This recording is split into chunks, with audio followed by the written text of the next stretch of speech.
నమస్తే, welcome to స్వతంత్ర. నేను శివాని. బులెటిన్ ముందుగా హెడ్లైన్స్. ఈ నెల 9న మోదీ ప్రమాణ స్వీకారం. ఎన్డీఏ పక్షాలతో పాటు మిత్ర దేశాల నేతలకు ఆహ్వానం.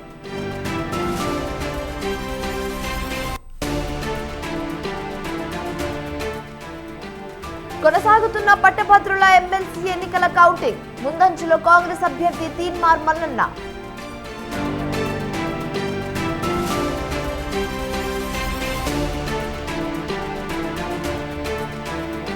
మాజీ ఎమ్మెల్యే పిన్నెల్లిపై పోలీసుల నిఘా. రామకృష్ణారెడ్డిని అరెస్ట్ చేసే అవకాశం.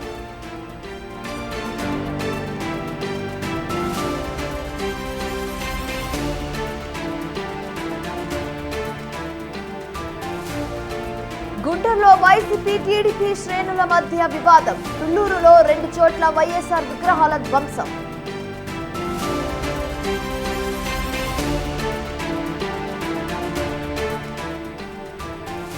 మేడిగడ్డ బ్యారేజ్ లో సిఎస్ఎంఆర్ఎస్ సంస్థ పరీక్షలు. 12-13 పియర్ల వద్ద 25 ఫీట్ల మేర డీప్.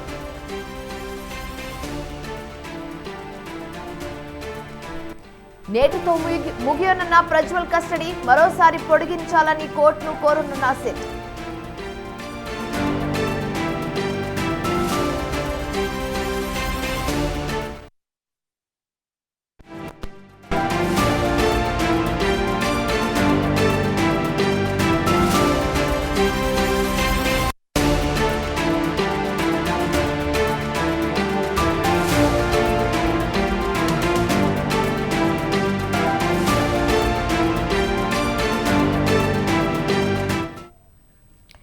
నల్గొండ, వరంగల్, ఖమ్మం పట్టభద్రుల ఎమ్మెల్సీ ఉప ఎన్నిక కౌంటింగ్ ఉత్కంఠభరితంగా కొనసాగుతుంది.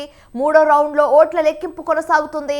నల్గొండ, వరంగల్, ఖమ్మం పట్టభద్రుల ఎమ్మెల్సీ ఉప ఎన్నికల ఓట్ల లెక్కింపులో తీన్మార్ మల్లన్న ముందంజలో ఉన్నారు. నల్గొండలో ఏర్పాటు చేసిన కౌంటింగ్ కేంద్రాల్లో ఇప్పటి వరకు 2 రౌండ్లు పూర్తయ్యాయి. కాంగ్రెస్ అభ్యర్థి తీన్మార్ మల్లన్న భారీ ఆధిక్యతంతో ముందంజలో ఉన్నారు. 2 రౌండ్లలో మల్లన్నకు 34,575 ఓట్లు వచ్చాయి.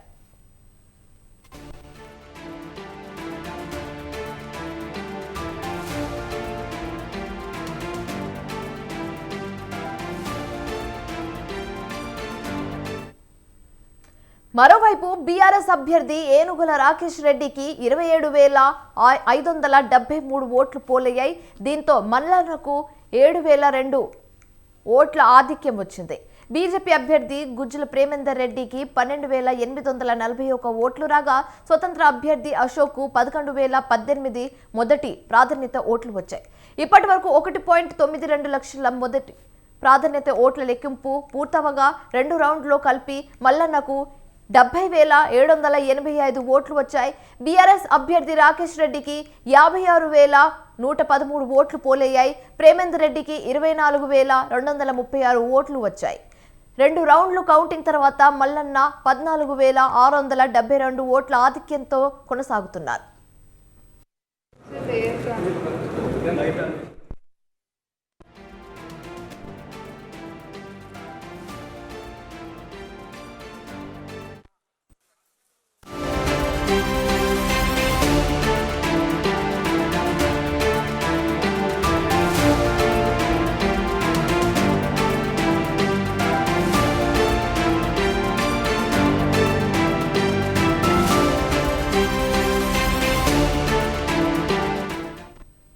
కాళేశ్వరం ప్రాజెక్టులోని మేడిగడ్డ బ్యారేజ్లో central soil material research station నిపుణులు బృందం పరీక్షలను ప్రారంభించింది. ఎన్డీఎస్సీ సూచనల మేరకు ఏ పరీక్షలు చేయాలో, ఎలాంటి పరిస్థితులు ఉన్నాయో తెలుసుకోవడానికి ఢిల్లీకి చెందిన సిఎస్ఎంఆర్ఎస్ సంస్థతో పరీక్షలు చేయించుకోవాలని సూచన చేసింది. ఈ మేరకు సిఎస్ఎంఆర్ఎస్ సంస్థ మేడిగడ్డ బ్యారేజ్కి చేరుకొని పరీక్షలు ప్రారంభించింది. మేడిగడ్డ బ్యారేజ్ నిర్మాణంలో ఉపయోగించిన మెటీరియల్ మట్టి నమూనాలను సేకరిస్తుంది. బ్యారేజ్ కుంగిన పియర్ల ప్రాంతంలో 12-13 పియర్ వద్ద 25 ఫీట్ల మేర డ్రిల్ చేసి పరీక్షలు నిర్వహిస్తుంది. భూభౌతిక, మృత్తిక, భూ సాంకేతిక పరీక్షలను సాంకేతిక నిపుణులు పర్యవేక్షిస్తున్నారు. ఈ బృందం 3 రోజుల వరకు పరీక్షలు చేపట్టనుంది.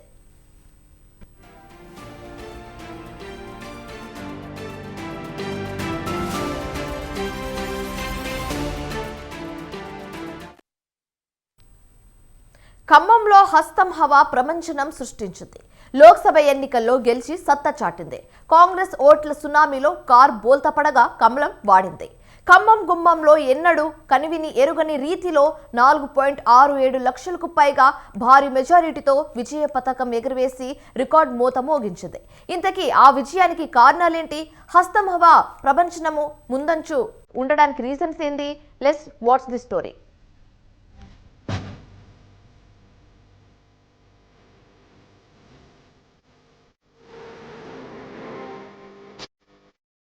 ఖమ్మం లోక్సభ స్థానంలో కాంగ్రెస్ జెండా రెపరెపలాడింది. అన్ని నియోజకవర్గాల్లో భారీ మెజార్టీతో హస్తం సునామీ సృష్టించింది. ఆ పార్టీ ఎంపీ అభ్యర్థి రామసహాయం రఘురాం రెడ్డి 4,67,847 ఓట్ల మెజార్టీతో ఘన విజయాన్ని సాధించారు.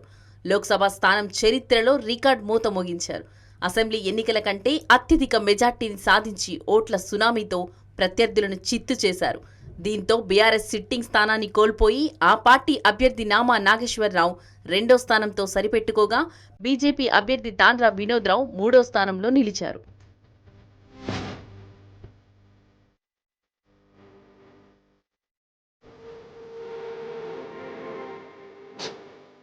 తెలంగాణ లోక్సభ ఎన్నికల్లో అత్యధిక మెజార్టీ సాధించిన స్థానాల్లో నల్గొండ కాంగ్రెస్ అభ్యర్థి రఘువీర్ రెడ్డి 5 లక్షలకు మెజార్టీ మార్కును దాటి ఫస్ట్ ప్లేస్లో నిలవగా 4 లక్షలకు పైగా ఓట్లు సాధించి రఘురాం రెడ్డి సెకండ్ ప్లేస్లో నిలిచారు. ఇక ప్రతి రౌండ్లోనూ ఆధిక్యత కనబరిచారు రఘురాం రెడ్డి. మొత్తం 7,66,929 ఓట్లను సాధించారు. తనకు పోటీ ఇచ్చిన బీఆర్ఎస్ అభ్యర్థి నామా నాగేశ్వరరావుకు 2,90,82 ఓట్లు రాగా బీజేపీ అభ్యర్థి తాండ్ర వినోద్ రావుకు 1,18,636 ఓట్లు పోలయ్యాయి. ఒకటో రౌండ్లో కాంగ్రెస్ అభ్యర్థి రఘురాం రెడ్డికి 20,000కు పైగా మెజార్టీ రావడంతో బీఆర్ఎస్ అభ్యర్థి నామా నాగేశ్వరరావు కౌంటింగ్ కేంద్రం నుంచి వెళ్లిపోయారు. అత్యధికంగా 11వ రౌండ్లో కాంగ్రెస్ అభ్యర్థికి 45,260 ఓట్లు రాగా బీఆర్ఎస్ అభ్యర్థికి 17,407 ఓట్లు మాత్రమే వచ్చాయి. ఇక 4వ రౌండ్లో కాంగ్రెస్కి 42,919 ఓట్లు, బీఆర్ఎస్కి 16,630 ఓట్లు వచ్చాయి. అలాగే 3వ రౌండ్లో కాంగ్రెస్కి 42,336 ఓట్లు, బీఆర్ఎస్కి 18,206 ఓట్లు పోలయ్యాయి. చివరకు 3 లక్షల మెజార్టీ దాటుతుందనే అంచనాలను కూడా కాంగ్రెస్ అభ్యర్థి అధిగమించడంతో ఏ రౌండ్లో కూడా బీఆర్ఎస్, బీజేపీ అభ్యర్థులు కనీస పోటీ ఇవ్వలేకపోయారు. ప్రతి రౌండ్లో కాంగ్రెస్ అభ్యర్థికి మెజార్టీ పెరుగుతుండటంతో బీజేపీ అభ్యర్థి తాండ్ర వినోదరావు సైతం లెక్కింపు పూర్తి కాకుండానే వెళ్లిపోయారు.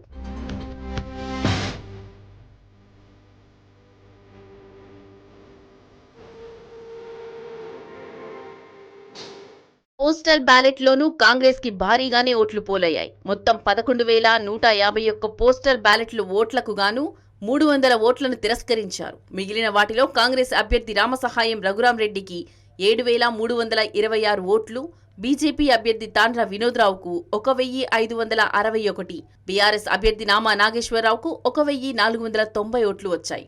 అయితే పోస్టల్ బ్యాలెట్లో బీజేపీ రెండో స్థానంలో నిలిచింది. నోటాకు సైతం 125 ఓట్లు పోలవడం గమనార్హం. పోస్టల్ బ్యాలెట్లో కాంగ్రెస్ అభ్యర్థికి 5,765 ఓట్ల మెజార్టీ దక్కింది.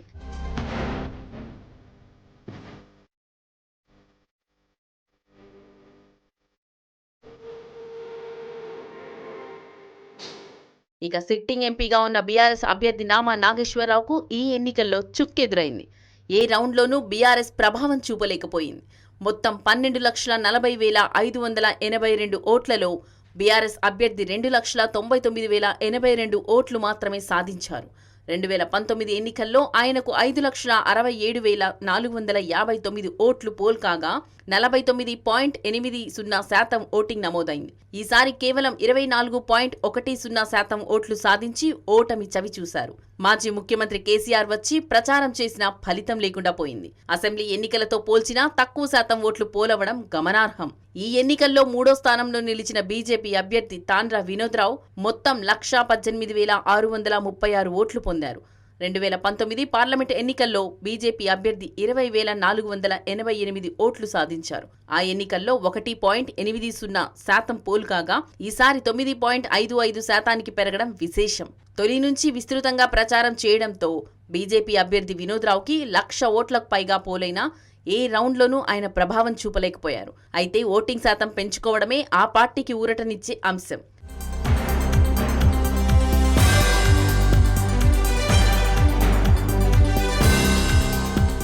ఇలా మొత్తానికి ఖమ్మం గుమ్మంలో ప్రభంజనం సృష్టించి కాంగ్రెస్ పార్టీ హోరాహోరీగా సాగిన త్రిముఖ పోరులో అత్యధిక మెజార్టీ సాధించి హస్తం హవా ఏంటో చూపించింది.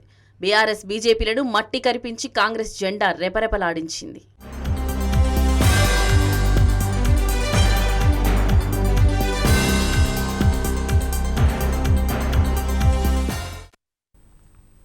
ఆదిలాబాద్ ఇలాఖాలో మరోసారి కమలం సత్తా చాటింది. వరుసగా రెండోసారి కాషాయం జెండాను రెపరెపలాడించింది. బీఆర్ఎస్ నుంచి చివరి నిమిషంలో బీజేపీలోకి జంప్ అయిన గోడెం నగేష్ ను విజయం వర్తించింది. 90,000 మెజారిటీతో గెలిచి ప్రత్యర్థికి ఓటమి రుచి చూపించింది.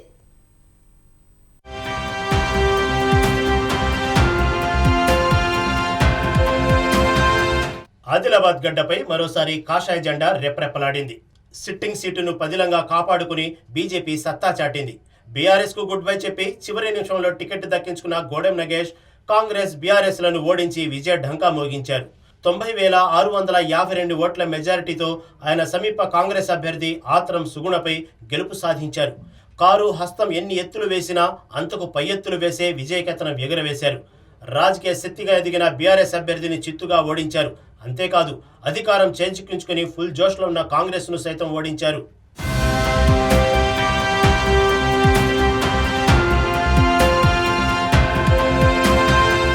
రాష్ట్ర వ్యాప్తంగానే కాదు ఆదిలాబాద్లోనూ బీఆర్ఎస్ బీజేపీ కాంగ్రెస్ల మధ్య త్రిముఖ పోరు హోరాహోరీగా సాగింది. అయితే బీజేపీ అభ్యర్థి గోడెం నగేష్ గెలుపుతో బీఆర్ఎస్ తరపున బరిలో నిలిచిన మాజీ ఎమ్మెల్యే ఆత్రం సక్కు 3వ స్థానానికి పరిమితమయ్యారు. ఒక్క ఆసిఫాబాద్ నియోజకవర్గం మినహా మిగిలిన 6 నియోజకవర్గాల్లో బీజేపీ సత్తా చాటింది. ఎమ్మెల్యే మహేశ్వర్ రెడ్డి, ఎమ్మెల్యే రామారావు పటేల్ ప్రాతినిధ్యం వహిస్తున్న నిర్మల్ ముథోల్ నియోజకవర్గంలో 81,683 ఓట్ల ఆధిక్యతతో నగేష్ విజయం ఖరారైంది. కాగా 2019 పార్లమెంట్ ఎన్నికల్లో అప్పటి బీజేపీ అభ్యర్థి సోయం బాపురావుకు 58,227 ఓట్ల మెజార్టీ రాగా ఇప్పుడు నగేష్కు అంతకంటే ఎక్కువ మెజార్టీని సాధించారు. ఆసిఫాబాద్ నియోజకవర్గంలో కాంగ్రెస్ 73,931 ఓట్లు సాధించగా బీజేపీ 47,056 ఓట్లు సాధించింది. దీంతో కాంగ్రెస్ 26,940 ఓట్ల ఆధిక్యత ప్రదర్శించింది. అలాగే నగేష్ సొంత నియోజకవర్గమైన బోధ్లో బీజేపీ కేవలం 4,914 ఓట్లతో కాంగ్రెస్ పై స్వల్ప ఆధిక్యతను మాత్రమే సాధించడం గమనార్హం. ఎమ్మెల్యే పాయల్ శంకర్ ప్రాతినిధ్యం వహించిన ఆదిలాబాద్ నియోజకవర్గంలోనూ గోడెం నగేష్ ఆత్రం సుగుణపై కేవలం 5,338 ఓట్లు సాధించారు. అయితే మరో బీజేపీ ఎమ్మెల్యే హరీష్ బాబు ప్రాతినిధ్యం వహించే సిర్పూర్ టీలో నగేష్కు 8,369 ఓట్ల ఆధిక్యం రావడం విశేషం. ఇలా లెక్కలు చూసుకుంటే విజయదుందుబి మోగించడంలో నిర్మల్ ముథోల్ నియోజకవర్గాల ఆధిక్యతనే ప్రధాన కారణమని చెప్పవచ్చు.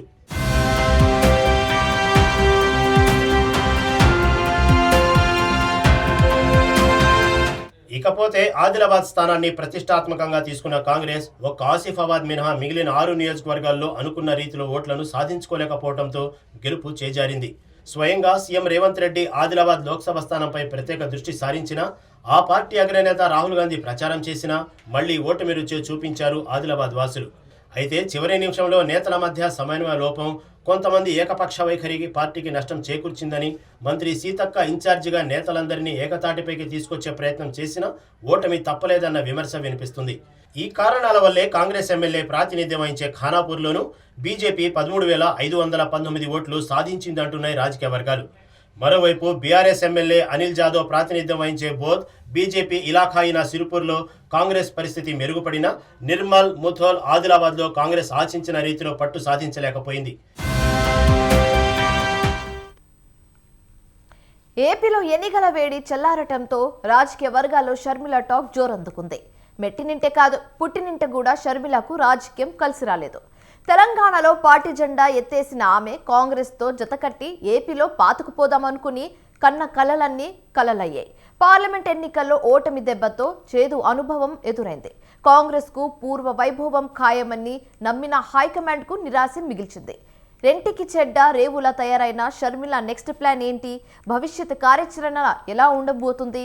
రాజకీయ వ్యూహం ఏంటనేది ప్రస్తుతం ఆసక్తికర అంశంగా మారింది.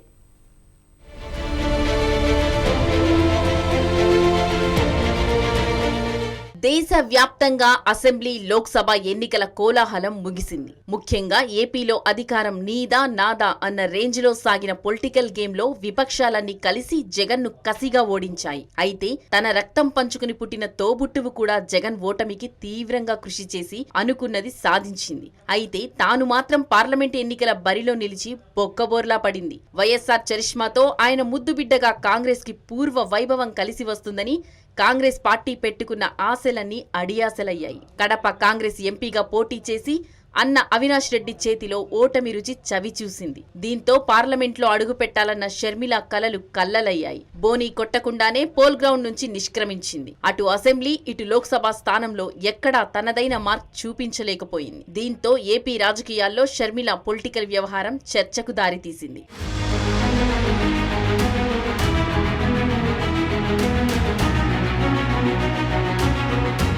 కాంగ్రెస్ మహానేత దివంగత వైఎస్ఆర్ ముద్దుబిడ్డ రాజన్న గారాల పట్టికి రాజకీయం కలిసి రావడం లేదు. వైఎస్ఆర్ మరణానంతరం అక్రమ ఆస్తుల కేసుల కారణంగా జగన్ జైల్లో ఉన్నప్పుడు అన్న విజయం కోసం తీవ్రంగా శ్రమించింది. జగన్ పార్టీని ప్రజల్లో నిలిపేందుకు వేలాది కిలోమీటర్లు పాదయాత్ర చేసి వైసీపీ అధికారంలోకి రావడానికి కీలక పాత్ర పోషించింది. అయితే ఆ తర్వాత అన్నతో ఏర్పడిన విభేదాల కారణంగా రాజకీయ శత్రువులయ్యారు షర్మిల, జగన్. ఇటీవల జరిగిన ఎన్నికల్లో జగన్ను ఓడించడమే టార్గెట్ గా వ్యూహాత్మకంగా ముందుకు సాగారు. ఈ నేపథ్యంలోనే తీవ్ర స్థాయిలో జగన్ పాలనపై విమర్శలు గుప్పించారు. అయితే అంతే ధీటుగా చెల్లెలికి కౌంటర్ ఇచ్చారు జగన్. ఒక్క తానే కాదు, కుటుంబం మొత్తాన్ని జగన్ను ఢీకొనేందుకు ఏకం చేసే ప్రయత్నం చేసింది షర్మిల. ఇందులో భాగంగానే చిన్నాన్న వివేకానందరెడ్డి కేసును తన ప్రచారానికి అస్త్రంగా మార్చుకుంది. అలాగే వివేక కూతురును సైతం జగన్ ఓటమికి వాడుకుంది. షర్మిల కోరుకున్నట్టే జగన్ ఓడిపోయారు. కానీ ఆమె కలలు కన్నట్టుగా కాంగ్రెస్ పూర్వ వైభవాన్ని చాటలేదు సరికదా, ఒక్క సీటైనా గెలవలేదు. ఇదిలా ఉంటే ఏపీలో షర్మిల ఎంట్రీ టీడీపీ మద్దతు కోసమేనన్న పుకార్లు షికార్లు చేశాయి. వైసీపీ ఓట్లు చీల్చడమే ఎత్తుగడగా వ్యూహాలు రచించారన్న ప్రచారం జోరుగా సాగింది.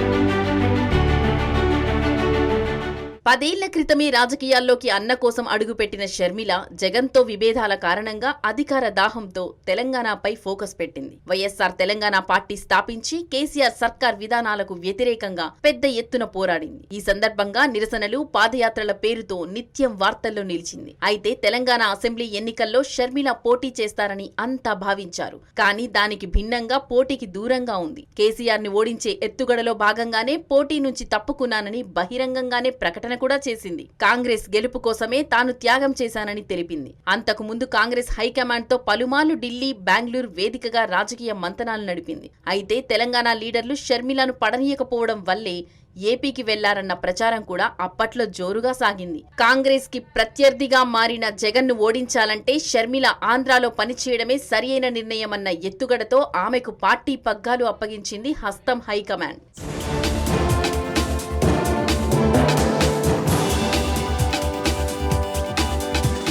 ఇక ఇదే పరిణామాల క్రమంలో కాంగ్రెస్ తో షర్మిల పనిచేసినప్పటికీ పరోక్షంగా చంద్రబాబుకు సపోర్ట్ ఇచ్చారన్న విమర్శలు కూడా జోరుగా సాగాయి. వైఎస్ఆర్ అభిమానులంతా తమతో జట్టు కడితే అన్న బలాగాన్ని దెబ్బతీసి ఓట్లను చీలిస్తే చంద్రబాబు గెలుపు ఖాయమన్న వ్యూహంతోనే ఏపీలో ఎంట్రీ ఇచ్చారన్న ప్రచారం నడిచింది. ఇదే మాటను వైసీపీ అధినేత జగన్ కూడా తమ ప్రచారాల్లో చెప్పుకొచ్చారు. పచ్చచీర కట్టుకుని వెళ్లి టీడీపీతో మంతనాలు జరిపారంటూ షర్మిలపై మండిపడ్డారు జగన్. తనను ఓడించేందుకే అంతా ఒక్కటయ్యారని ప్రచార వేదికలపై తెలిపారు. ఇదో రాజకీయ ఎత్తుగడ అంటూ విమర్శించారు కూడా.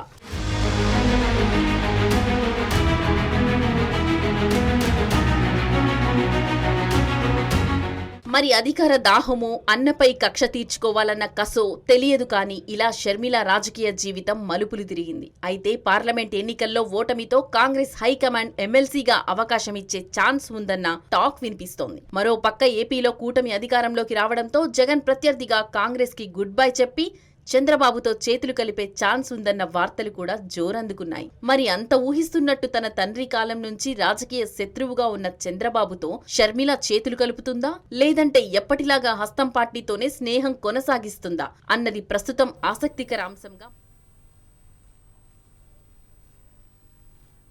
ఇవి ఇప్పటివరకు ఉన్న updates. For more updates keep watching స్వతంత్ర న్యూస్.